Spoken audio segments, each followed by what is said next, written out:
What is up, everybody? Welcome back to another great episode of J&B Unsupervised. Not a whole lot to talk about. We're going to touch on a few things. Obviously, it sucked. There was no football this weekend. Last weekend.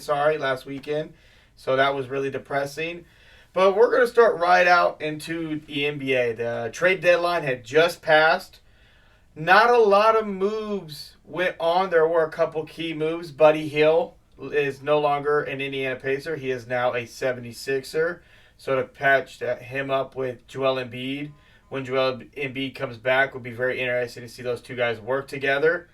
PJ Washington got moved to the Mavs. I'm very interested to see how PJ looks with the Mavs now. I was not a fan of the trade because I thought the Mavs gave up a little bit too much shooting for him. But PJ's been in Charlotte his whole career, and Charlotte hasn't done a lick of anything. So we could be looking at a potential breakout for PJ Washington to finally get out of a losing franchise and get to a franchise that is more stable. And so Patrick Beverley is a Milwaukee Buck, and that is very interesting because they need a defense very, very badly, at least at the guard position. Mm-hmm. And then another trade that I was clearly not a fan of was Gordon Hayward to the OKC Thunder. I just was not a fan of that one at all either. But those are some of the biggest trades. Spencer Dinwiddie was also traded to the Raptors and then released. So he's going to be in the buyout market. The buyout market is going to have a lot of players. A lot of players are going to be in like your Brandon Lopez's, Spencer Dinwiddie's, maybe Grant Wilson. There could be a lot of guys we could go with. But, I mean, Corey Joseph, another great guard that could be available that was released. Yeah. But overall, the trade deadline was kind of stale in a lot of ways. A lot of stuff. Wasn't a lot of big names. There wasn't a lot to be moved around, to say. I'm really looking forward to the buyout market to see what players are actually going to be bought out. Obviously, some teams still haven't released a lot yet. Still working on. Still going through. It probably won't happen until more after around the Allstar break. So, I think the bigger question is no movement by the Los Angeles Lakers. Yeah, that's kind of surprising, and also not surprising in the same breath when they finally put back D'Angelo Russell and let him be the full-time starter at point guard, and he kind of been up and down. That's kind of D'Angelo Russell, though. You're going to have to deal with that, though. You have to deal with that, unfortunately. I think it just made it hard to move him how he's been playing, and teams wanting more compensation. Well, you got also to remember the offseason, the Lakers will get 2 more first-round picks and have over $50 million. They'll have 3 first-round picks to play with, $50 million. And they've been linked to Donovan Mitchell in the offseason. Well, I think it's just kind of surprising that they were linked to DeAndre Murray. Yeah. And the couple teams were actually, and he did not get moved. He did not get moved.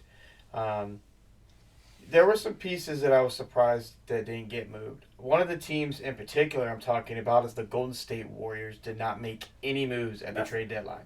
So Klay Thompson, Draymond Green, Andrew Wiggins, Stephen Curry, all still on that team. Mm-hmm. Mainly the core we're talking about is Draymond and Klay and Curry. Yeah. I honestly felt like it should have been blown up. And the fact that they pretty much gave Curry the ultimatum, hey, do you want to trade these guys or not? And you left that up to him, I think, is the exact reason why Bob Myers left in the first place. He knew that it was over. Yeah, he wasn't willing to blow up the Warriors, core. Like, I thought bringing Draymond back was a mistake. I think giving him the money that they gave him to bring him back was a mistake. Like, he's, at this point in his career, just kind of a glorified defensive player / bully. His prime was very, very short, and they maximized it while it was there.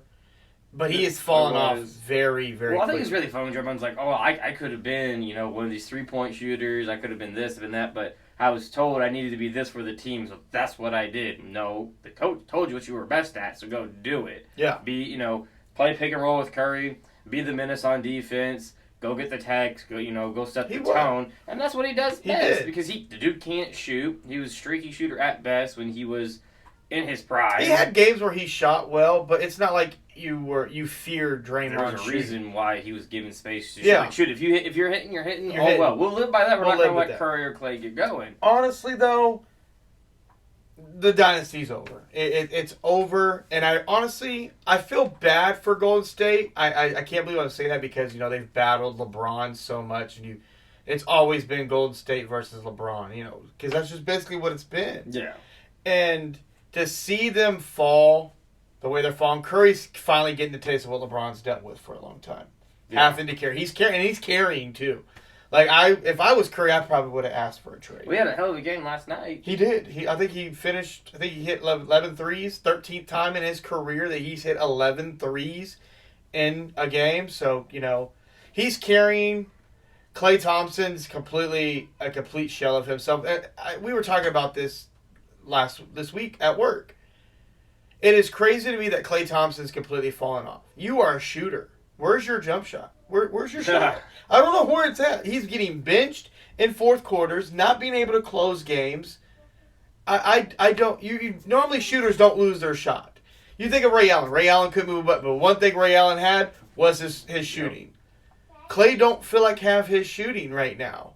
So I don't know. Golden State's got to have to really look at themselves in this offseason and really think about what they're going to do, but I was shocked. I mean, Jonathan Kuminga literally called out Steve Kerr and has been balling since he called him out. Since he called He's him out? been he's up in the I think 20 and almost 22.5 points per game. I believe he's at balling.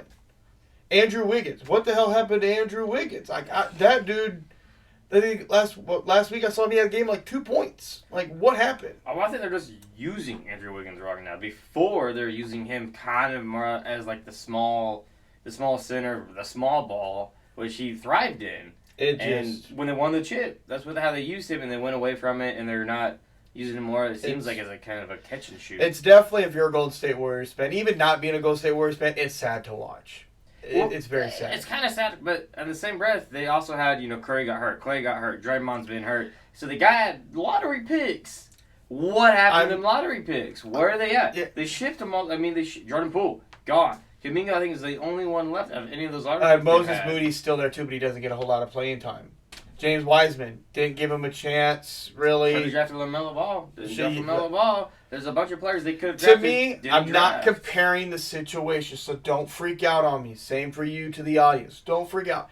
Kind of makes you think why the Bulls did it in '96. I get it was completely different, the way they were playing, but it makes you understand. It kind of gives you the feel why they did. Like I said, I'm comparing oranges to apples, but when you look at Golden State, it makes you realize, man, you just don't know. Yes, those guys still went on and they played very well. Scotty did. Kukoc did. Jordan retired, came back, still was doing his thing for the Wizards. But it's still like... But it's a little different. They didn't have to pay Draymond. If they would have let Draymond walk, I think they'd been better off. They would have all the money to spend elsewhere. Clay, they did mess up. They offered Clay a contract. Clay then messed up and declined it. I give it the Bulls thing. Jordan was like, let us go until we lose, and they hadn't lost.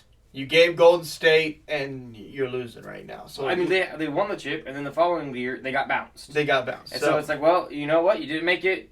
Time for change. So, and I think that's like why, I said, why GM left. Not really comparing them, but it kind of gives you a broad idea of why the Bulls management at that time did what they did. Because, obviously, the management here with Golden State couldn't do it. No, I mean, that's why he left. That's why he left. But another problem we got brewing is the Milwaukee Bucks right now. A lot of drama around that team right now. They are 1-5 under Doc Rivers. Blowing leads. Giannis is walking off early, leaving 4 players on the court against Utah. Yep. Is Giannis becoming a problem? A diva? A very big diva in Milwaukee? Doing the kind of same thing she was doing to his, the previous head coach. Adrian Griffin, it seems that way. I mean, he was ignoring, play sets that he was calling. He was not being allowed to sub out. He was walking off early with him when they were the second-ranked team in the East. And he gets 1-5 under Doc. Like I said, 1-5 under Doc. Blowing late leads. Blowing big leads. Yes. Like I said, there is some defense. A little help on the way. Patrick Beverley. I know when you think of Patrick Beverley, you don't think of this. But he does bring toughness. He does bring defense. He's a tone. He brings a tone. He brings a tone. He's a tone setter. So, but he does have beef with Chris Dame, Middleton has been hurt. How does the beef with Dame go down though? I mean, you have to squash the beef to be able. Well, I mean, he had problems with Westbrook. They squashed it, got it together. So I think him and Dame could put it aside. It's competitive. I mean, Patrick Beverley's kind of like one of them old school guys. He doesn't really have many friends on the court, and if he does, they don't care if he's right. He's still going to come for your net. Yeah. So, but yeah, that's something to keep a look on. Another thing to talk about: Doc Rivers was named the All-Star head coach for the Eastern All-Stars for All-Star Weekend. Any thoughts on that? I mean, I don't like it. One game under his belt, and he was already considered the coach. And then talking about how he's going to give the ring, the money to Adrian Griffin. Yeah. If I'm Adrian Griffin, I'm going to tell him to shove that where the moon don't shine. Because he was even going to Doc. Yeah. Asking for advice. In-season tournament. During the in-season tournament. And then he gets let go, fired. And then Doc comes right. replaces him. It's shove that ring where it don't shine. It's tough. Because, I don't like it at all. I mean, off the top of my head, I can't think of a coach. I mean, to throw in over Doc because of, Well, if you make a move like that mid-season, being the second best team in the East, you have to go big name hunting.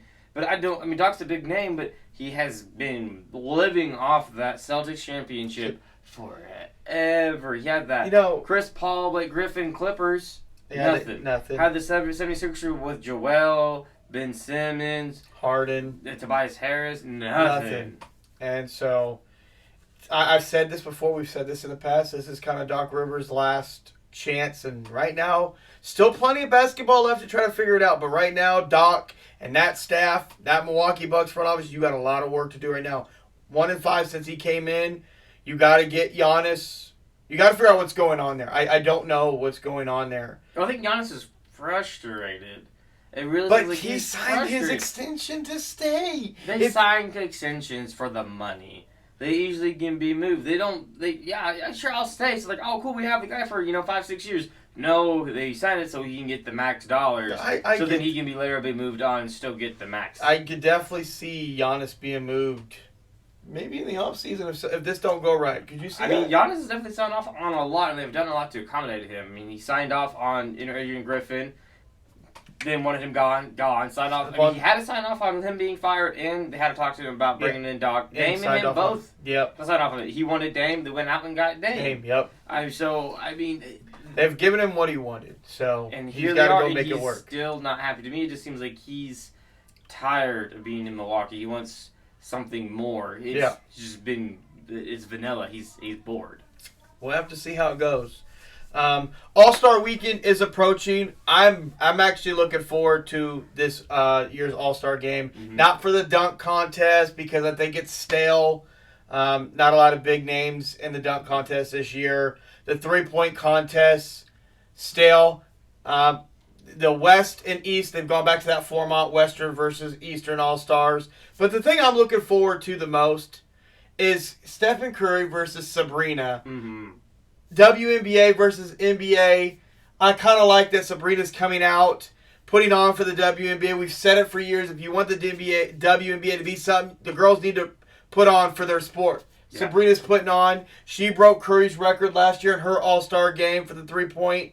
So she's coming over to face the NBA's best three-point shooter, Steph Curry, the All-Star game, and I'm looking forward to that. I think that's going to be great. I think it's going to be the most interesting part of the All-Star weekend is not even the dunk contest, which because is usually the biggest there's gathering. A chance she could win. She's a shooter. I think she has a great shot to win. I'm conflicted because I hope she shoots from our logo. They came out with our rules. Ball. I hope she uses our ball. Yeah. And the three, so then we'll be like, shot from the woman's with the woman ball, shoot from the man's three. And if she uses the woman ball, I'd still be okay with that because it is a little bit lighter. Yeah.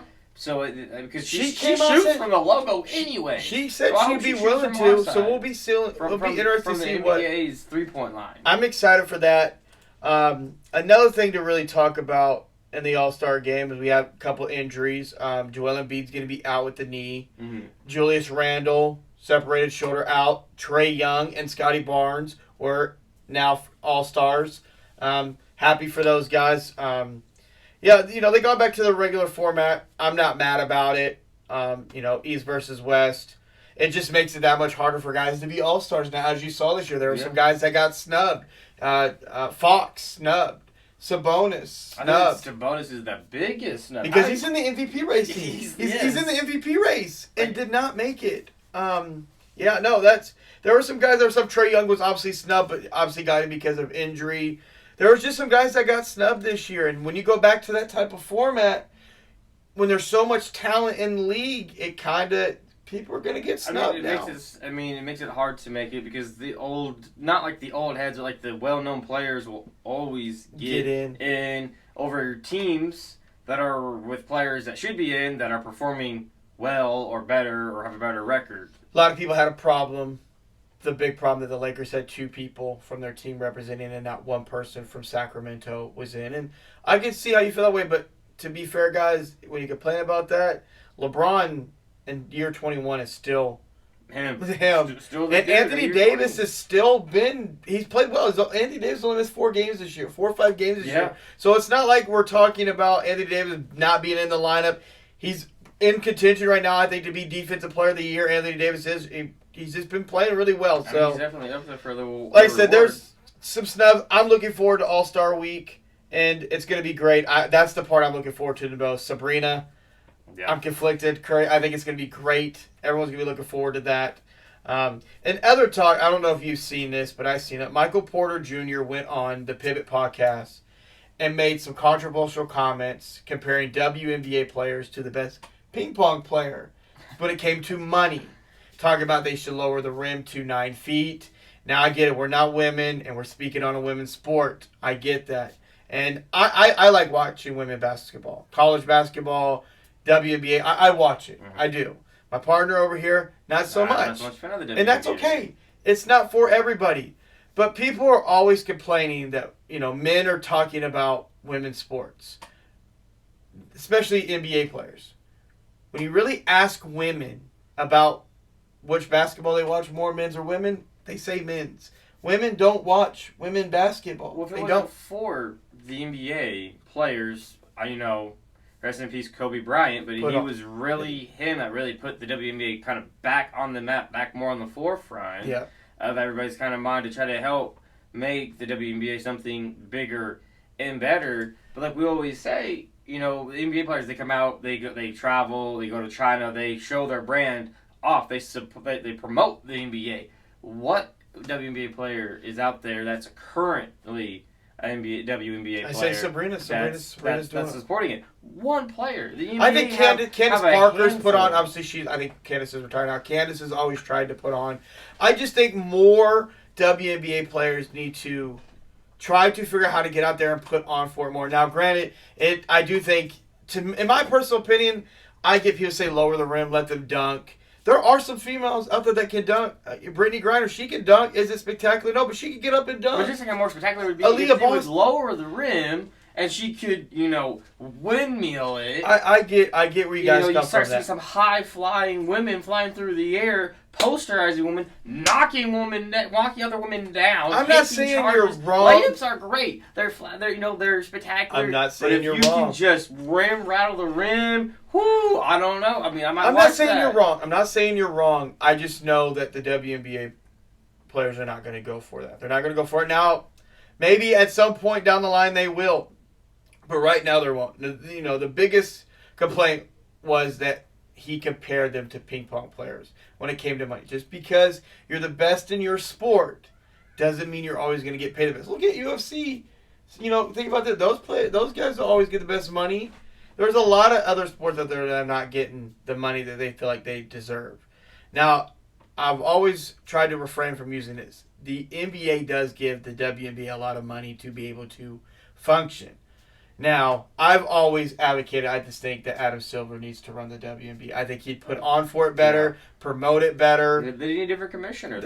When you could go buy their little trophy for like $5 on Amazon, that's disrespectful. All-Star MVP trophy. Their own league disrespects their own players.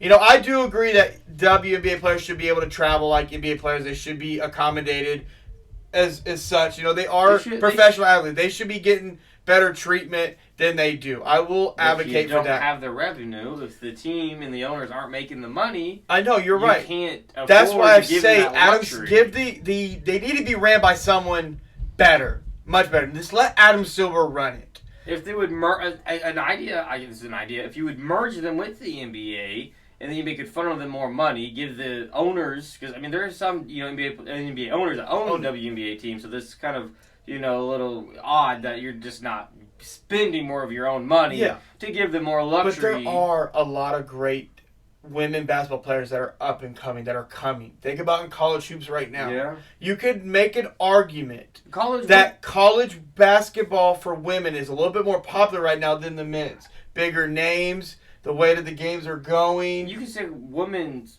the college basketball for women is bigger than the WNBA is. More people turn in to watch women college basketball than they do in the WNBA, and that's a problem. Well, you may be understood there, but I'm saying those stars are coming. They're going to be close to the WNBA. I think it's going to be great for the WNBA that these girls are coming up.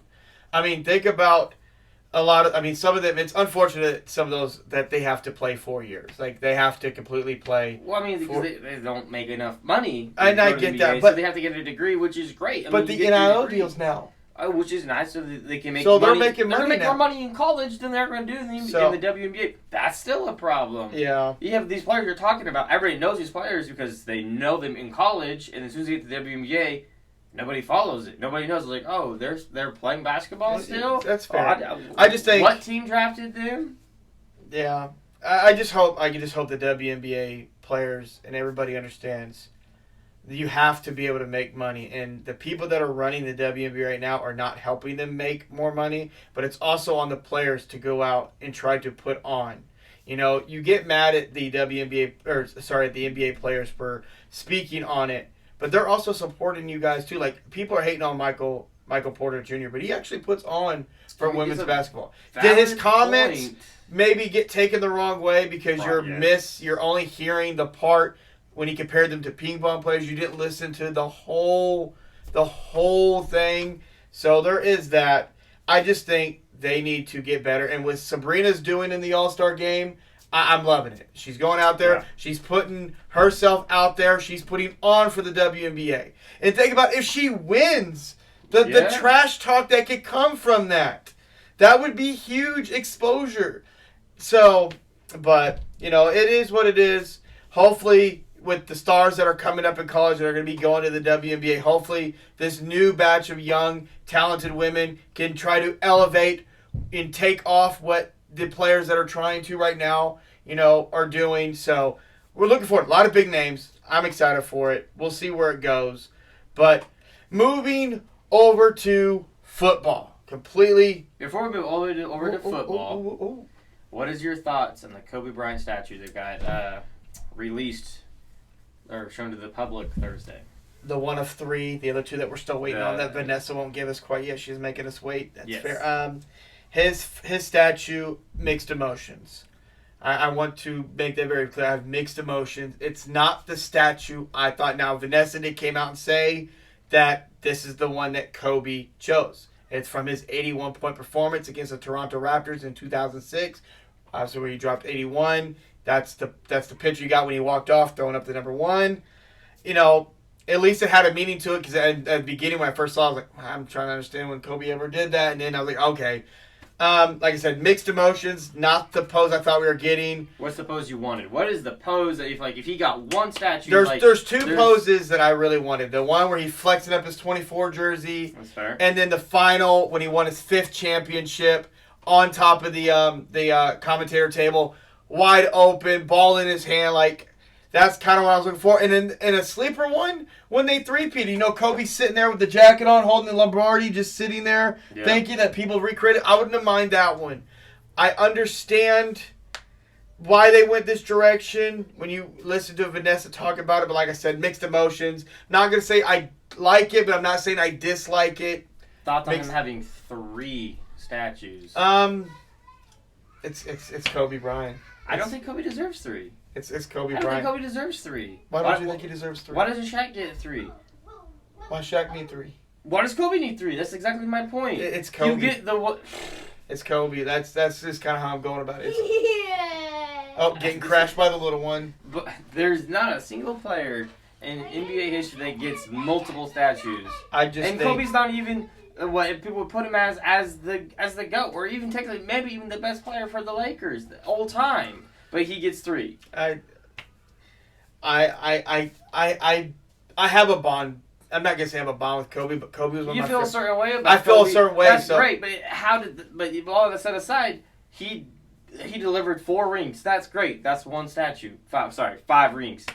1 statue. Why do you get 3? There's nothing. I get it. He died tragically. I think that's honestly why everybody dies. Everybody dies. No matter how you die, of old age, heart attack, cancer, a plane crash, shot, bugged, whatever, you die. You die. I just think there's nothing to deserve. There's nothing that he did. He's not even the best player ever in the NBA, but he gets 3. It's just how this. Might as well get, why not 4? Why not 5? You got 5 rings. Why not 5? It's dumb. I don't like it 3. He don't deserve 3. I can't. He don't deserve it.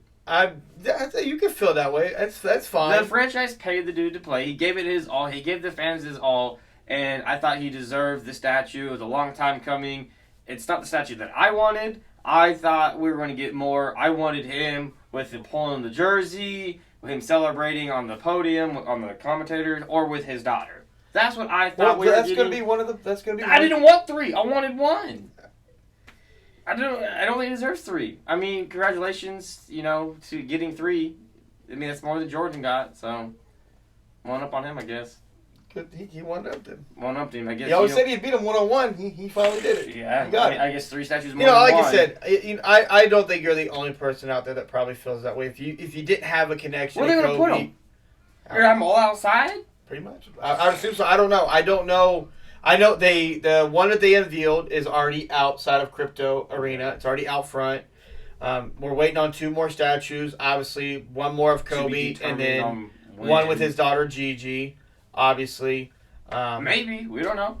We don't know when those are going to come out. I don't know where those are going. Maybe 1 goes inside the building. I don't know. I do think it's unfortunate that we have to wait for the other 2. I'm not a fan of that. I want to see the statues. Like I said, I went to Kobe's camps growing up. I never met Kobe one-on-one, but I went to his camps, listened to him talk. So I have that feel for Kobe.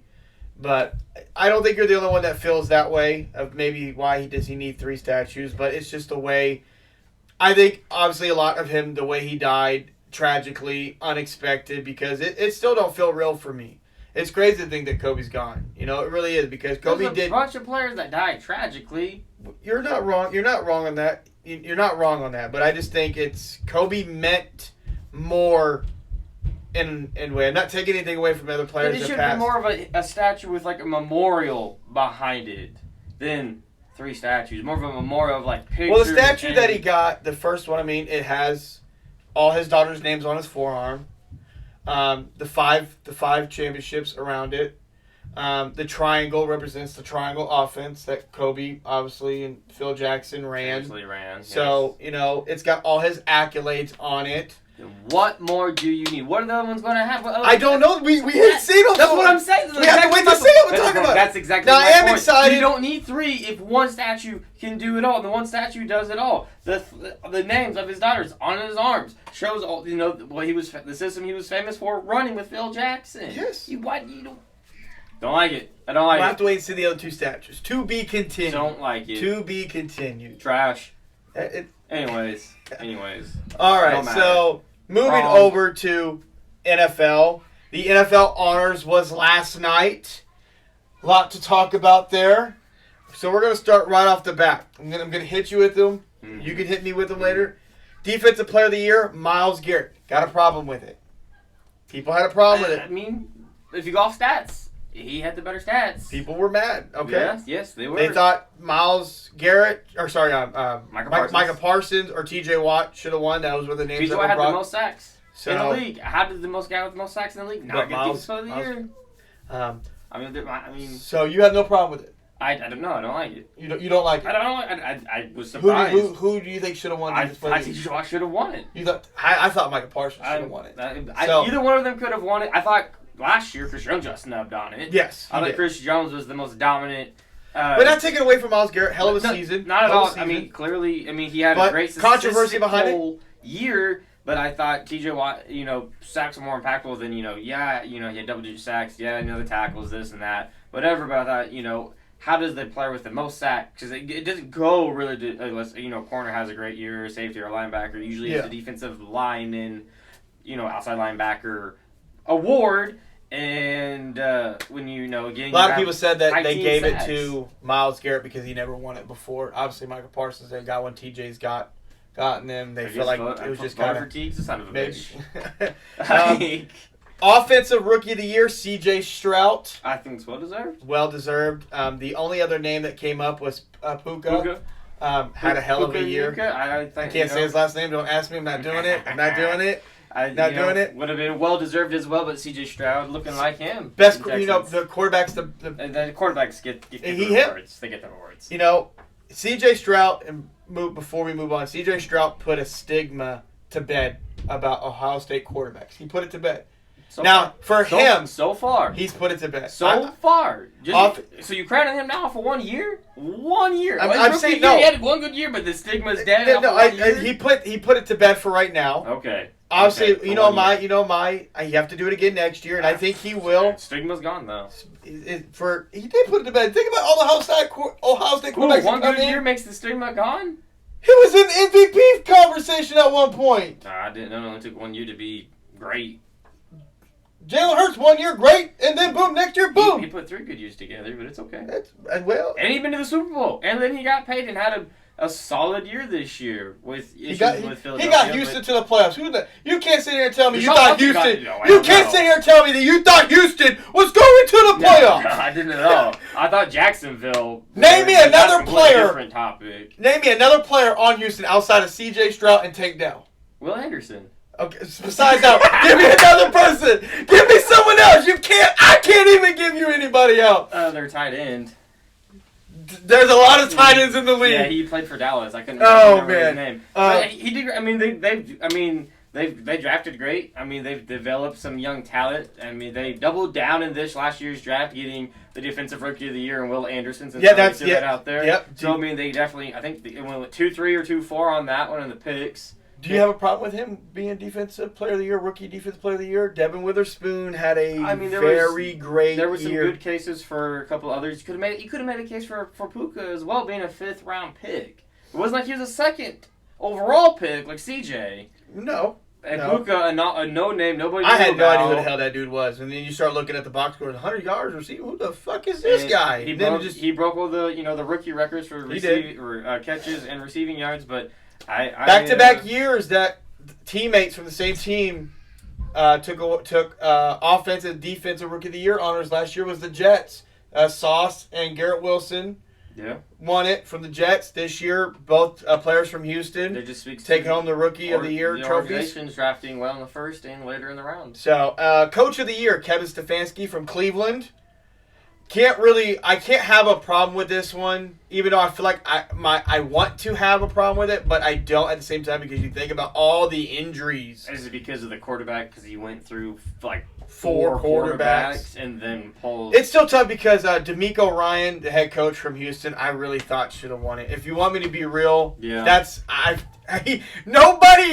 thought Houston was gonna be like bottom of the barrel, a top 5 worst team, and they weren't. So the storyline played a big. But granted, Kevin Stefanski got them to 11 wins, got them into the playoffs, took a quarterback straight off the couch. But it was a Super Bowl winning quarterback, Joe Flacco. It's not like he was necessarily a scrub. Definitely went past his prime and everything. Obviously. He got hot. Joe Flacco got hot, and then not so hot in the playoffs. Offensive Player of the Year went to CMC, Christian McCaffrey himself. Tyreek Hill was in that race for a little bit and then got hurt. Obviously, that's the only 2 players you could have put for that award.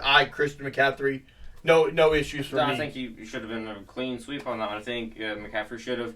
Really, to me, Offensive Player of the Year is the MVP. You think it's the MVP? The offensive player has to be the MVP. Every year they try to give it to a quarterback. They gave the MVP to Lamar Jackson. Yeah. Look at Lamar Jackson's stats. They're not like they blow you away. It's not like, dude was him. No, granted, it's hard because everyone's like MVP, the most valuable player is what it stands for. MVP, most valuable player.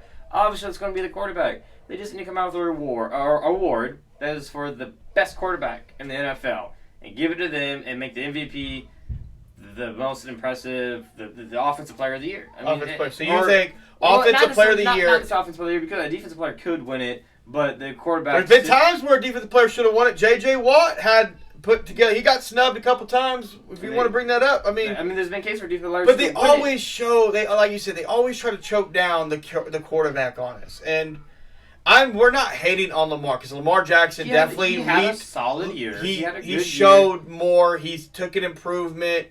It's just hard. But you look at his stats. I mean, it's if you take away the rushing yard, that's not much better than Dak. No, right in line with people thought Dak should have been the MVP. Right, and Josh Allen had a probably overall vote. Josh Allen had one vote. Had a better year than fucking. Josh, I saw that it was like 49 Lamar to did. 1. If you go by statistics, I mean, he had more turnovers. He was the number 1 seed. He was the 2 seed. But I'm not hating. No, I'm not hating on Lamar, but I just feel like I've preached this over and over again. Everywhere I've been, if there was a year that a quarterback shouldn't have won MVP, I thought it was this year because Christian McCaffrey put on a spectacular show this year. McCaffrey's the engine for the Niners that go. If he's going, they're going. Now, they have a lot of great weapons there. Brock Purdy, he's a very solid, very capable, really great quarterback. But CMC, what he did this year... It was hard to... The reason I had a big problem with Lamar getting the MVP, and it's just the simple fact of the first MVP that he won. When you compare those numbers, it's not even close in a lot of ways. And, I know a lot of people are going to think they were hating. I'm happy for Lamar Jackson. This dude's been disrespected by the league. But it puts him in a very rare air to have two. Well, he's the only person to ever win a Heisman, I believe, and multiple MVPs.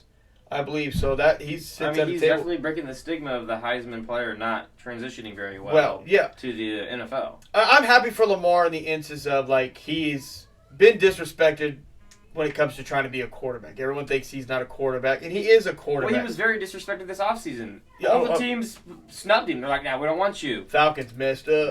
The Falcons was the biggest one that was kind of tied to him, but nobody wanted him. I mean, it was probably, obviously there was talk that drove the money up to actually get a deal done, but nobody came out and just said, I want him. Like, they came out and said, I want Deshaun Watson. Nobody wanted Lamar. Do you have a problem with that? All these people wanted Deshaun, and then there's just Lamar sitting over here. Yeah, I have a humongous problem with people everybody got a fully guaranteed deal from the Browns, even though he was going to Atlanta, and then the Browns were like, full contract, full guaranteed money. Think about that. The owner of the Atlanta Falcons came out and said that he don't feel like he missed on Lamar Jackson, but you were about to give all that money on Deshaun Watson. But you didn't want to do it on Lamar Jackson. And really kind of the same kind of player. Lamar's a lot more mobile. Yeah. And this year, Lamar showed that he can throw it with, better upgraded weapons with Zay Flowers. Odell was up and down. Obviously, Mark Andrews. But Mark Andrews was good. Got hurt by Isaiah Likely, though. Dude, I mean, they're going to have... They definitely got some two tight end sets now. Definitely going to have to run a lot more two tight end set out there. The one position on Baltimore that they can't seem to keep healthy, that running back position. That running back position. Well, that's also Lamar, though. That's why Lamar got to run. Those running backs can't stay healthy. They can't stay healthy, but... Like I said, I'm happy Lamar got the MVP because it put a lot of naysayers down. I just feel like if there was a year for a quarterback not to win it, it was this year. I thought it should have went to Christian McCaffrey. I agree. I just feel like it was a down year for the quarterback. It's just been so long since a quarterback hasn't won MVP. I think the last person to win, Adrian Peterson. 2009, I think it was. When he rushed for 2000. It's been so long, and there's just been so many guys that have had great performances. Great years that you get snubbed. I mean, think about last year. Cooper Kupp. Cooper Kupp. Cooper Kupp was so, it's tough. Not last year. That was 2 years ago. 2 years ago. Yeah, when the Rams won the Super Bowl. Won the Super Bowl. Yeah, Cooper Kupp got disrespected. Mahomes won it last year, and rightfully so, and then went on to win the Super Bowl and broke the stigma of winning the MVP, Super Bowl MVP, and getting the Super Bowl all in the same year. Yep. So, like I said, not too many complaints on the awards. obviously. Outside the MVP, but we all knew it was coming. When the media starts saying this is the guy that's going to win it, week 13, 14. Yeah, we were already talking about Lamar Jackson being MVP. Yeah, they already said Lamar was going to win it, and I'm like, what about CMC? I was on the CMC. You didn't think he was going to win Offensive Player of the Year? I didn't think they were going to give it to him. I mean, well, he finished strong when Tyreek Hill got a little banged up. The offense kind of faltered. Do you think if Tyreek Hill didn't get banged up, it would be a little bit more of a conversation? Yeah. Do you think Tyreek Hill would have won it? If Tyreek Hill would have broke the receiving record, yes, absolutely. Okay. But then again, that would have been him finishing strong, but yeah, it didn't happen because those numbers would have been prolific. The catches, receiving yards, the touchdowns he would have gotten with too. But yeah, and then other happened at the NFL honors. The Hall of Fame class of 2024 was announced. Mm-hmm. We got Devin Hester, no issues. Thank you. Finally, yes. Andre Johnson. Should have Devin Hester been first ballot? I thought he should have been. I should have thought he'd been first ballot. The only player ever to return an opening kickoff for a touchdown in the Super Bowl. Devin Hester was him. That dude. Bro, he owns all the... But a lot of people, like, that's all he was good at. There was a reason why you didn't kick it to Devin Hester. Quarterbacks are only good at throwing the ball. You're not wrong. But yeah, they all get in. Wide receivers are only good at catching and running. I mean, that was his specialty. There was reasons why, like you were going to say, that you don't kick it to him. You didn't kick it to him. And you kicked it to him. Going to the house. If you guys don't think that Devin Hester should have been a first ballot Hall of Famer, go watch his highlights. I need to know why. Go back to college. Remember, Hall of Fame is not just, it's the totality of your career. Well, in the NFL. It's just... You get inducted into, whatever college you attend. Like, Devin Hester was him, man. Like, but I'm happy he got in. Yes. I'm just happy he got in. Andre Johnson, wide receiver. I don't really like it. That's tough because Steve Smith Sr. didn't even make the ballot. Like, I'd have took Steve Smith Sr. over Andre. Now I'm happy that Andre got in. I'm not hating. I'm not. But got in. What did he do? He was, the best. The wide receiver Houston, the Texans ever had. But they were brand new. They were a brand new franchise when he got drafted. When he got put there. Dwight Freeney got in. Yeah, I think it was well deserved. Julius Peppers, baby. Yeah. Happy for that. Patrick Willis. Surprising. I don't quit like that early. Either. Again, it's kind of to me with the Andre Johnson thing. Andre Johnson, was great. Was a top 5 wide receiver. Patrick Willis was him. He was that guy, but he to me didn't have the longevity. You have to. You got to get with Patrick Willis getting in. That makes Luke Kuechly going to be a Hall of Famer now, right? Yeah, if he makes it, yeah. That's why I hate the NFL Hall of Fame. You don't got to do a whole lot to get in. You stub your toe and pretty much get into the Hall of Fame. The last two guys, I don't know them. I can't. They're a little bit before my time. Steve McMichael and Randy Grandsher.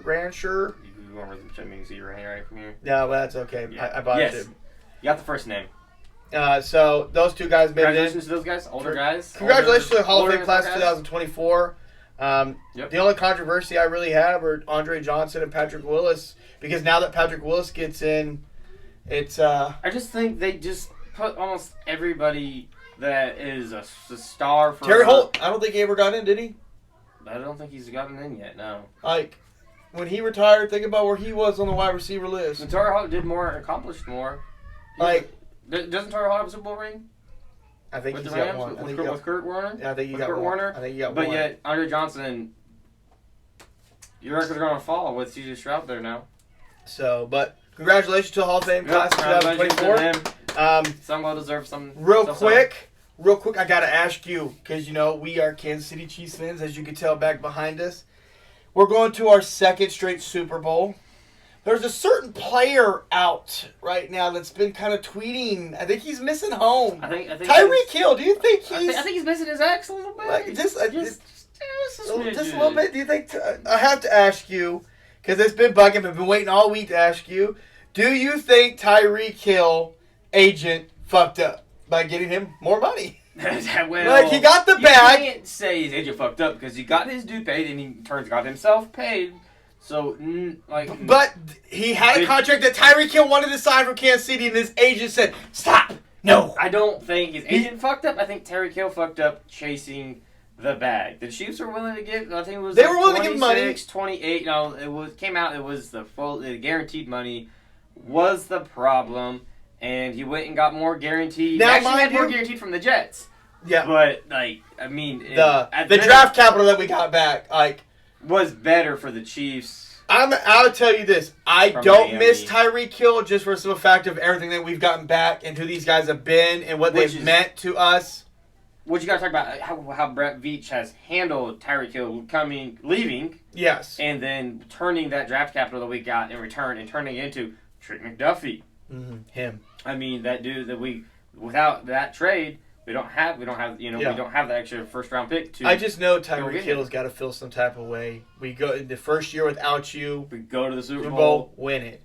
Second year, bounce them in the wild card round. Bounce them in the wild card, and now we're going back to the again. Super Bowl. Speaking on the Super Bowl, we're almost here. Almost there. Chiefs 49ers. Been a lot of talking already going on. Nick Bosa came out and said that we holds a lot, which I mean he's not necessarily wrong. We've been penalized. A lot of players have been picked on. People also talk about we get away with everything, but yet we get penalized every time you turn around. That's not what the numbers show.